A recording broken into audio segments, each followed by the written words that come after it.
Welcome to the Criminal Minds. Today's story is about JoAnn Romain, a 55-year-old devout Catholic and mother of three, who disappeared after attending a church service. The sky over Grosse Pointe Farms was heavy with clouds that evening, the kind that threatened snow, but held it back just enough to remind everyone of the deep Michigan winter. The cold was sharp, crisp, and unforgiving. The streets were slick with ice, and headlights reflected against patches of frozen pavement.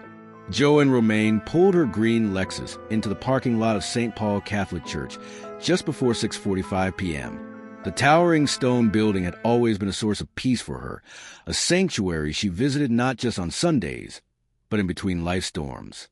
Her children often said the church was her compass when things fell off. On that night, nothing seemed out of the ordinary, except JoAnn. She had been quiet all day. Her daughter Michelle would later recall, not anxious, but contemplative.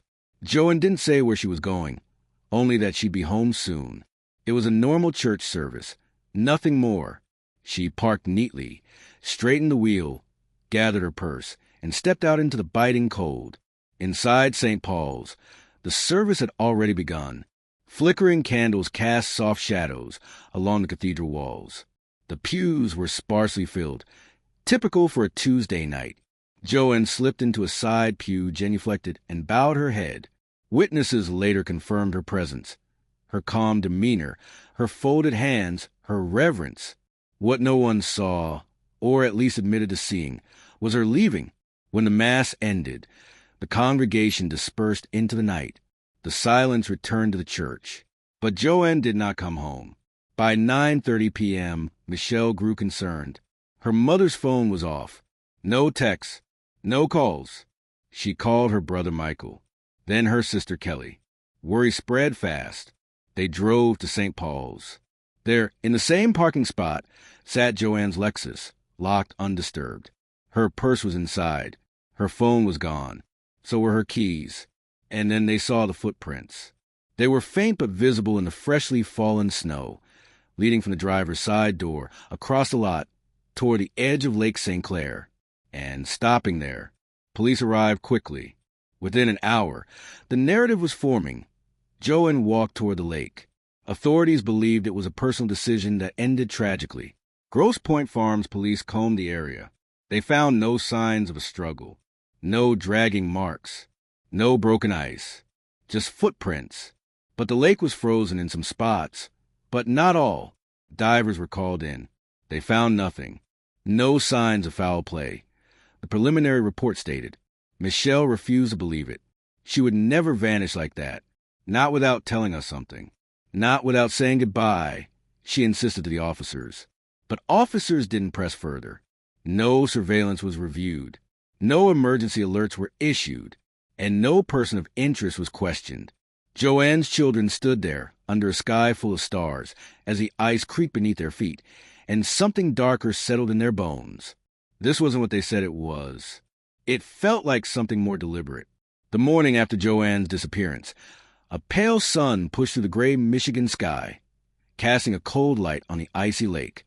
Michelle, Michael, and Kelly gathered in the family home, hearts numb, nerves frayed. Michelle took the lead. She called every friend her mother had, everyone JoAnn had spoken to that week. She dug through her mother's planner. She searched through text messages, voicemails, emails, anything that might give a hint. Still nothing. Nothing that pointed to depression. Nothing about dying. Only plans, dentist appointments, grocery lists, and notes to herself about church events. People don't make to-do lists for next week if they're planning to end their lives. The Grosse Pointe Farms Police Department, however, seemed satisfied with their theory. She walked into the lake. One officer repeated, almost mechanically, Michelle asked about security footage. There were 3 cameras near the church, 2 by the front doors, 1 facing the parking lot. But the police claimed they didn't record anything useful. Michelle demanded to see it. They refused. 2 weeks passed. No JoAnn. Nobody. Just theories. Then Michelle received an anonymous tip. A former acquaintance of JoAnn claimed she had received creepy phone calls in the weeks before she vanished, and had told a close friend that she felt like she was being watched.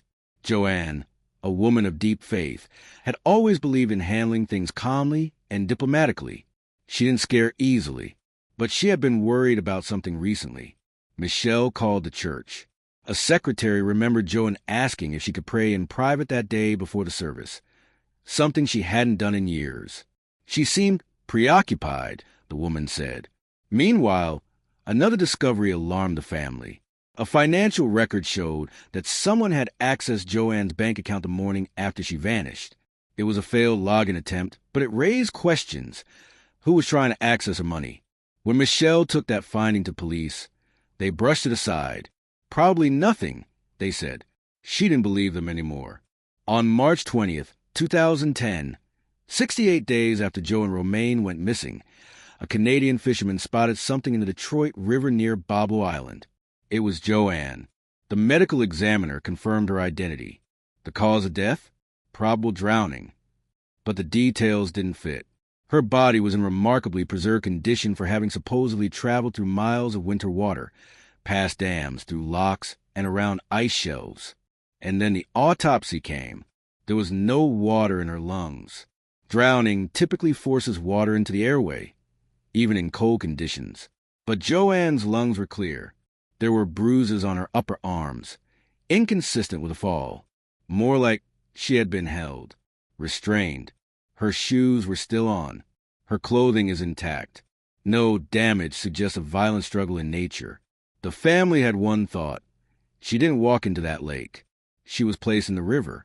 Michelle couldn't stay quiet anymore. She held a press conference.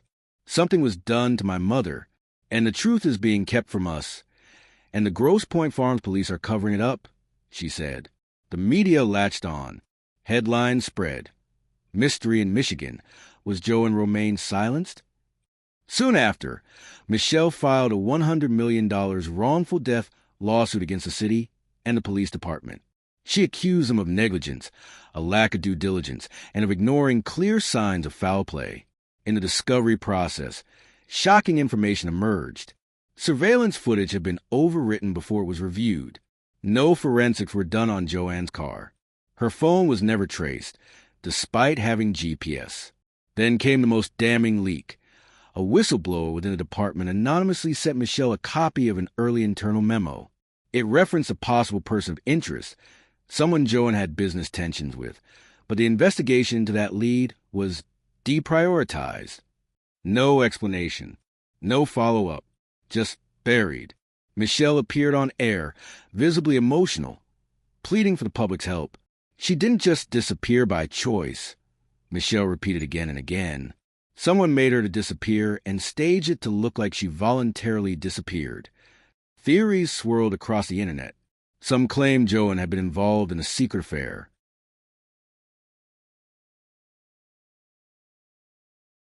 Others suspected someone from her church community. Some even suggested she may have discovered something she shouldn't have in one of her real estate deals, and paid for it. Michelle didn't care about the gossip. She cared about answers. In private interviews with journalists, Michelle shared more. My mom told me 2 weeks before she disappeared, if anything happens to me, don't let them say it was a voluntary disappearance. By spring 2011, over a year had passed, and the Romain family was still waiting for clarity. Answers that never seemed to come. Michelle noticed something strange as she reviewed her interactions with investigators. Whenever she brought up inconsistencies, the response was silence or deflection. They never said, "We'll look into it." They said, "We already did." And yet no reports were filed, no DNA tests, no cell tower pings, no interviews with anyone close to JoAnn in the weeks leading up to her disappearance. When Michelle's attorney subpoenaed the full investigative file, what they received was shockingly thin. Dozens of pages missing. Whole days undocumented. Then came the most devastating discovery. The security cameras at St. Paul Church, the ones Michelle had asked about on day one, had captured footage the night JoAnn disappeared. The police had never disclosed that. When pressed, they said the footage was irrelevant and inconclusive. Michelle was livid. Why would they hide that? What's on that footage they don't want us to see? St. Paul Catholic Church had always been a central part of JoAnn's life, and the last place she was seen alive. As Michelle dug deeper, she noticed something odd. The church had become unusually tight-lipped after JoAnn's disappearance. Clergy who had once welcomed the family with warmth were now distant, avoiding interviews and declining comments. One former parish employee agreed to speak anonymously. "There's something no one's talking about," she whispered. There were rumors that JoAnn had confronted someone about something, someone powerful. Michelle pressed for more, but the woman was afraid. "I can't say more, but you're not wrong to keep digging." Had JoAnn discovered something behind church doors? Something worth silencing? Or had her disappearance simply become too uncomfortable for the institution to handle publicly? Either way, the silence was deafening. The river where JoAnn's body was found didn't just hold secrets. It held logistical contradictions. A retired Water Patrol officer contacted Michelle privately and explained, "There's no natural current path that would carry a body from Lake St. Clair to Boblo Island without being caught in ice dams or sluice gates. The idea she floated that far is not how these waters work." So how did she get there? One theory emerged. JoAnn was killed elsewhere, then placed in the river much later, deliberately, strategically. An independent forensic hydrologist concluded it was extremely unlikely that her body could have drifted 35 miles in midwinter conditions in the timeline proposed by police. This wasn't nature. This was human planning. JoAnn Romain was financially stable, but she was meticulous. Every dollar tracked, every transaction checked. Michelle and Michael discovered something suspicious in their mother's banking history. 2 large withdrawals in the month before she vanished. Over $9,000. No explanation. No receipts. No purchases. The cash was simply taken out and never seen again. They also found something darker. One of JoAnn's credit cards had been flagged posthumously for a transaction in Detroit. Weeks after her death, police dismissed it as a data error. Michelle wasn't so sure. Was someone using her mother's identity after her death? Or had the timeline been wrong from the beginning? Despite Michelle's determination, one thing always remained just out of reach: a definitive suspect. There were names whispered in court documents, men JoAnn had business disputes with, neighbors she had argued with, and a strange acquaintance from her past. But no arrests. No interviews were ever conducted. The family suspected someone with connections, someone who could make evidence disappear, who could discourage police pressure. In a private meeting with a journalist, Michelle confided, "My gut tells me it was someone she knew, someone she trusted. That's what makes it harder. My mom wouldn't have gone near that lake with a stranger." The betrayal, she believed, was personal. Desperate for answers, the Romain family hired an independent forensic pathologist, Dr. Larry Fisher, a retired FBI consultant known for reviewing cold cases. He examined JoAnn's autopsy report, toxicology results, bruising patterns, and environmental data. His conclusion was chilling. This is not a classic drowning. The lack of water in the lungs, the controlled preservation of the body, and the arm bruising suggest restraint. She either died before entering the water or was incapacitated and placed post-mortem. He recommended that the case be reviewed under the possibility of outside involvement, but the authorities refused. Michelle stood by the river where her mother's body was found, staring across the dark water. It no longer looked like a natural landscape. It looked like a crime scene. She thought of everything her mother had survived: cancer, single motherhood, a lawsuit from a former business partner, heartbreak, and how her strength had always anchored the family. To say she just gave up felt like an insult to everything she stood for. "We won't stop," Michelle vowed. "Not until we know what happened." Months after Dr. Fisher's independent findings, a message arrived in Michelle's inbox from an encrypted email address. It read, "You're right to keep asking questions." Some officers didn't want this case to go anywhere. Evidence was deliberately ignored. Be careful who you trust. No name, no signature, but it felt credible. The tone was precise, the details accurate, referencing specific times and dates only someone on the inside could know. Michelle forwarded it to her legal team. Their investigator traced the email's origin to a public library outside Grosse Pointe, anonymous and untraceable beyond that. Then came another anonymous tip. This one is via voicemail. "You're not looking at the right person. Look at her past. Look at her fear. She told someone something she wasn't supposed to. It became clearer. Someone in JoAnn's orbit had a motive, and someone with influence had the power to ensure the truth remained buried. The Romain family began combing through JoAnn's journals. She was a private person, but in the final entries, something stood out. I feel watched. God, protect me. I know you see what others pretend not to. Working with retired detectives and private researchers, the Romain family reconstructed the week leading up to JoAnn's disappearance. January 5th. JoAnn cancels lunch with a friend unexpectedly. Later texts show she said she wasn't feeling up to talking. January 8th. She withdraws $3,000 in cash.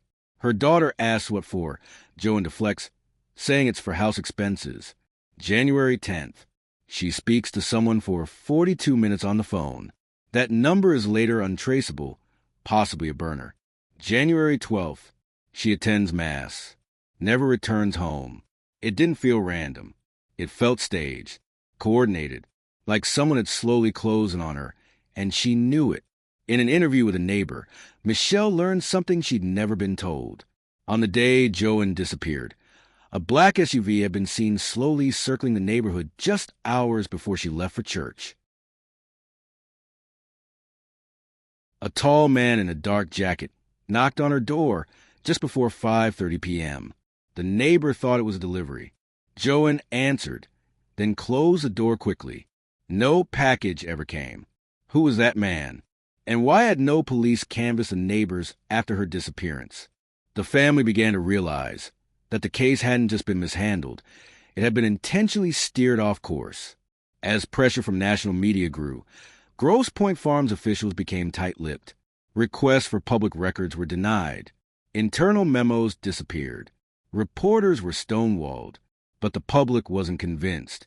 Online forums exploded with theories. Some believed a member of law enforcement had been involved. Others pointed to financial motives tied to an old dispute. A few suspected JoAnn had uncovered corruption and was silenced for it. The city released one final statement. We stand by our findings. There is no evidence of foul play in the death of JoAnn Romain. The family responded with a single word: lies. Michelle Romain became more than a grieving daughter. She became a warrior for justice. She held vigils, hosted rallies, filed appeals. She partnered with advocacy groups to demand oversight in mishandled cases across Michigan. And she vowed to never let her mother be forgotten. They may have killed her voice, but they didn't kill mine. Each year on January 12th, the family returned to St. Paul Church. They lit candles, held photos, told JoAnn's story to strangers walking by. They believed that one day, one person might step forward. One whisper might turn into testimony, and the silence might finally break. It was a crisp fall morning, October 2013, nearly 4 years since JoAnn Romain's body was recovered from the Detroit River, when a woman came forward at an outreach event Michelle had helped organize for families of the missing. She had never spoken to the media, never attended public vigils. She was older, in her 60s, and kept mostly to herself. She approached Michelle quietly and said, "I saw something that night." Michelle's heart caught in her chest. "You were at St. Paul's?" The woman nodded. Her name was Evelyn, and she lived in an apartment near the river, across from where JoAnn's footprints ended. That night, unable to sleep, she'd been looking out her window when something caught her eye. It was late, closer to 9 p.m. than 6, and I saw a boat, small, unmarked, no lights. 2 men were on it. They weren't fishing. One of them stood near the front. The other kept looking behind him like he was checking the shore. She never reported it, afraid, unsure. It hadn't seemed relevant until she heard Michelle speak. Michelle's voice cracked as she responded. "You may have just helped my mother speak again." Armed with Evelyn's testimony, Michelle returned to the private forensic pathologist, Dr. Fisher. They reviewed the autopsy and reconstructed a possible timeline of what might have happened. Assuming JoAnn never entered the lake herself. Hypothesis: JoAnn was abducted from the church parking lot by someone she knew or was intimidated by, taken elsewhere, possibly held for hours, eventually drugged or strangled. Her body was then placed on a boat and dumped into the Detroit River, not Lake St. Clair. That explained everything. Why she wasn't wet or waterlogged. Why her lungs were dry. Why she was found downstream, far beyond where anyone would drift. It also added weight to the theory that this wasn't a crime of passion, but of planning. Someone had access to the boat, Fisher said. This was methodical, not impulsive. But to the police, the new theory fell on deaf ears. No new evidence, they said. Michelle knew otherwise. Michelle turned her attention back to JoAnn's phone records. The burner phone number her mother had spoken to 2 days before her disappearance still haunted her. The number was inactive, traced to a disposable SIM card purchased at a gas station in Dearborn. No security cameras remained. No identity attached. However, a breakthrough came from a PI who managed to cross-reference similar burner numbers used in fraud cases. One match stood out. A man once named in a civil suit against JoAnn over a failed business transaction from years ago.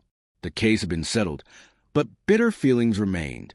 The man had since moved, changed his name, and refused to cooperate.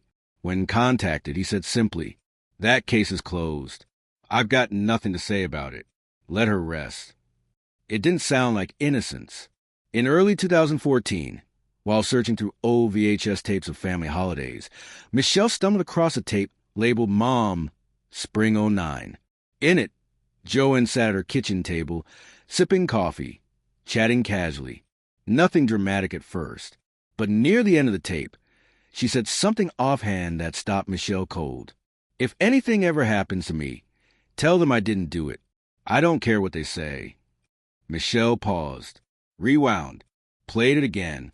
JoAnn had been joking earlier in the video, telling stories. But this part, she wasn't laughing. Her voice dropped, and her expression changed. It was a warning, one no one had paid attention to, until now. Late one night, after a vigil in JoAnn's memory, Michelle was approached by a man in a gray coat outside the church parking lot. He didn't give a name, just handed her a flash drive. "You want to know who was watching her? You should look at this." He walked away before she could even respond. The flash drive contained time-stamped GPS pings from an unknown tracking device, plotted on a simple map interface. The coordinates matched JoAnn's movements, over 2 weeks before she vanished.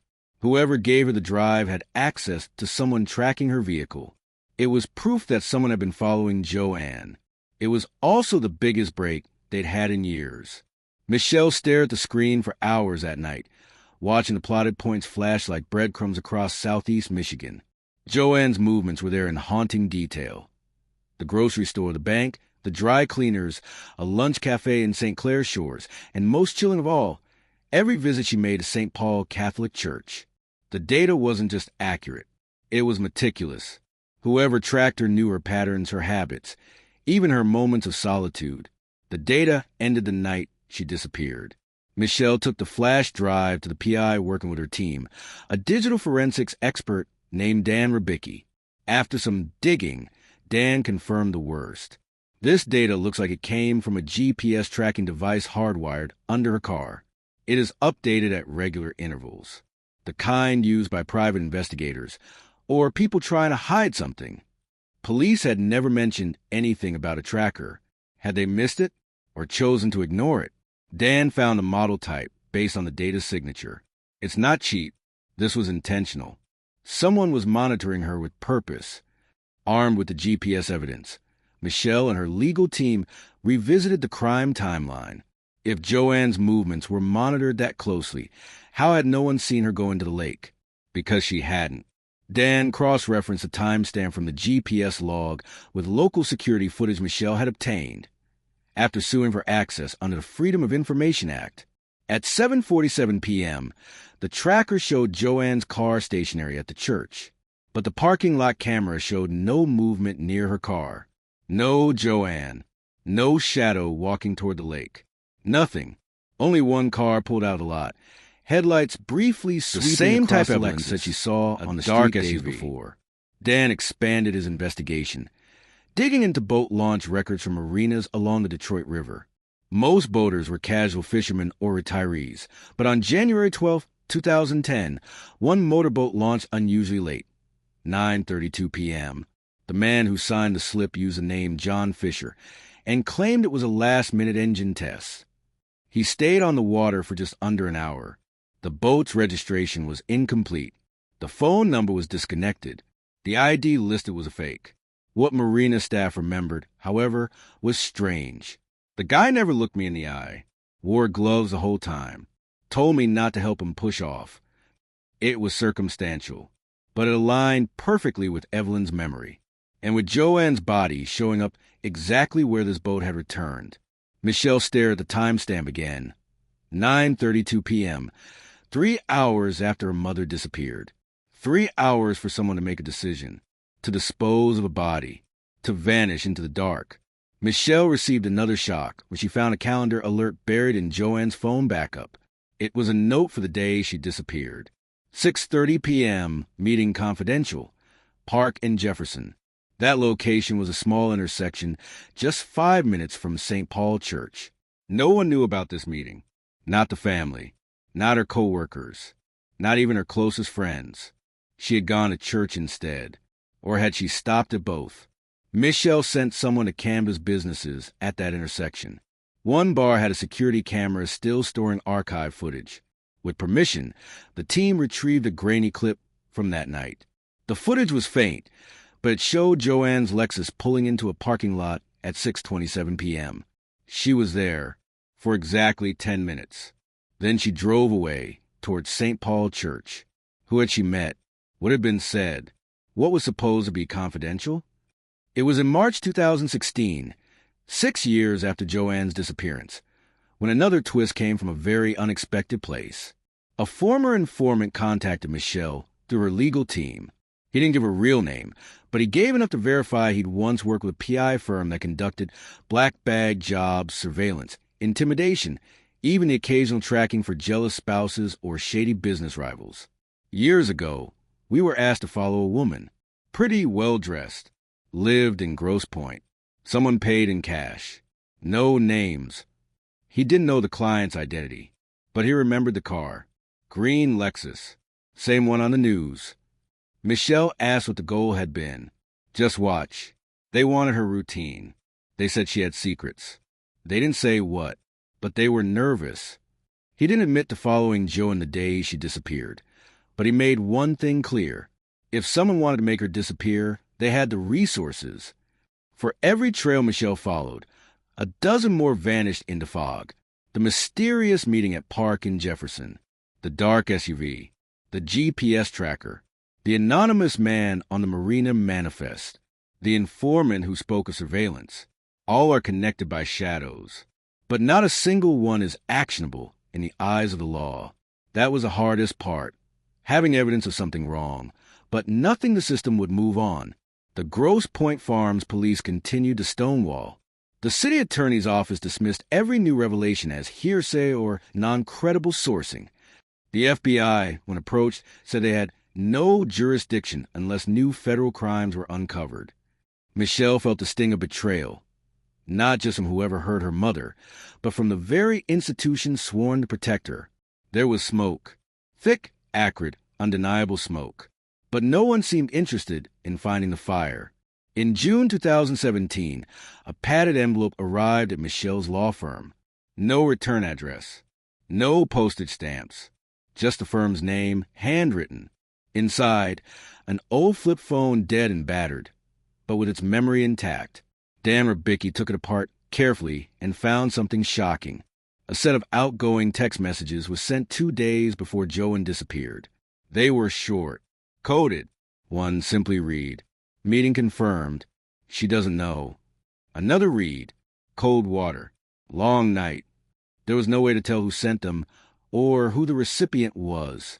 But the message's timing, combined with a meeting note from JoAnn's calendar, was too coincidental. The final message, time-stamped just 30 minutes before JoAnn's last known appearance at the church, read, "Be in place. Don't screw this up." The phone SIM card was linked to a prepaid provider, unregistered, disposable, another dead end, or perhaps another clue someone didn't want to be found. The Lexus had been towed and returned to the family within a week of JoAnn's disappearance. but it had never been properly forensically tested, not by police and not by the family. It had sat in storage for years, boxing like a ghost frozen in metal. Michelle decided it was time to search it again. With a private lab's assistance, they dismantled parts of the vehicle. In the lining under the driver's side dashboard, wedged between wires, was a tiny shard of glass. Not windshield glass, tempered, tinted glass from a side window.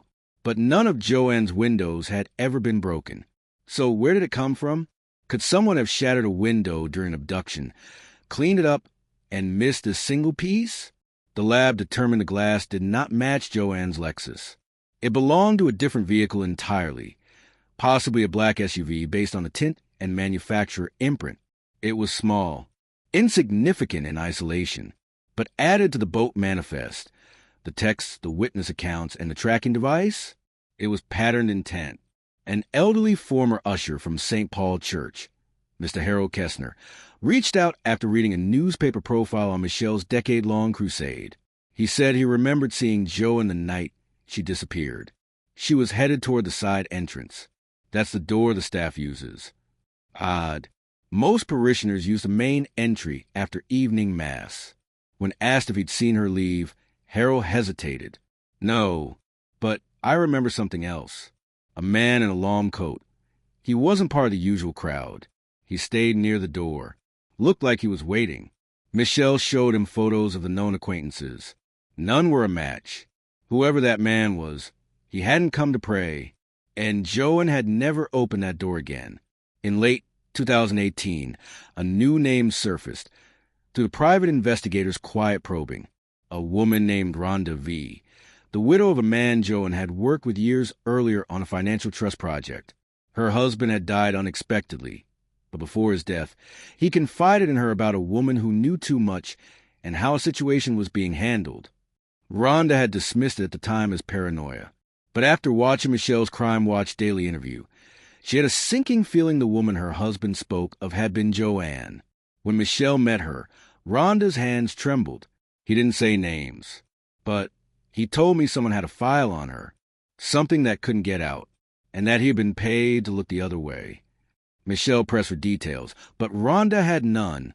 No documents, no recordings, just guilt and a memory that now haunted her. Another whisper in the darkness. The phrase kept bouncing around Michelle's mind like a song stuck on repeat. She knew too much. But what did JoAnn know? Every new thread pointed in a different direction.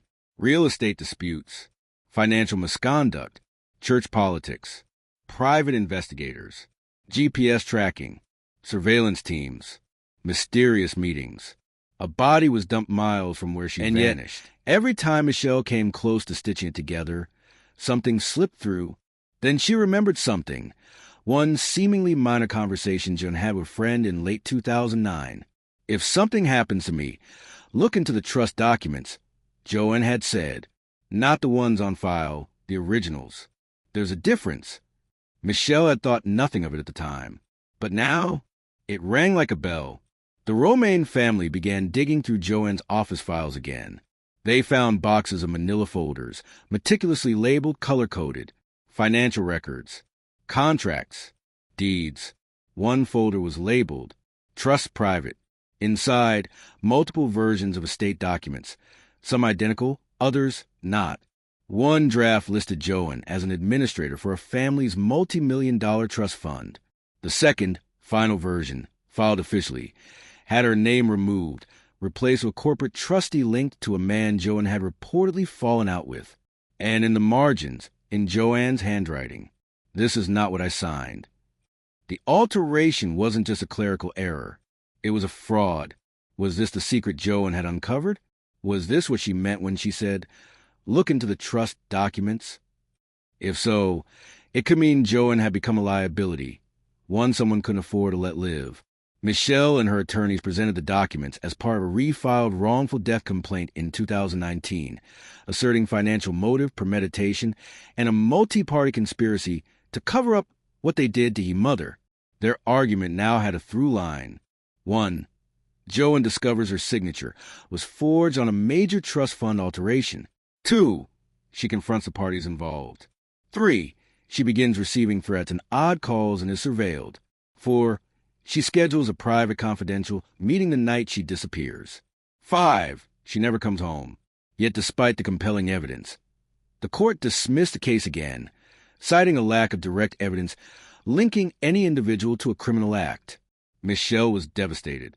She had the story, the proof, the motive, but not the confession. By early 2020, Michelle's efforts had become both national and personal. But what she needed more than anything was a crack, a break, a whisper from the past, a mistake that couldn't be unmade. It nearly came.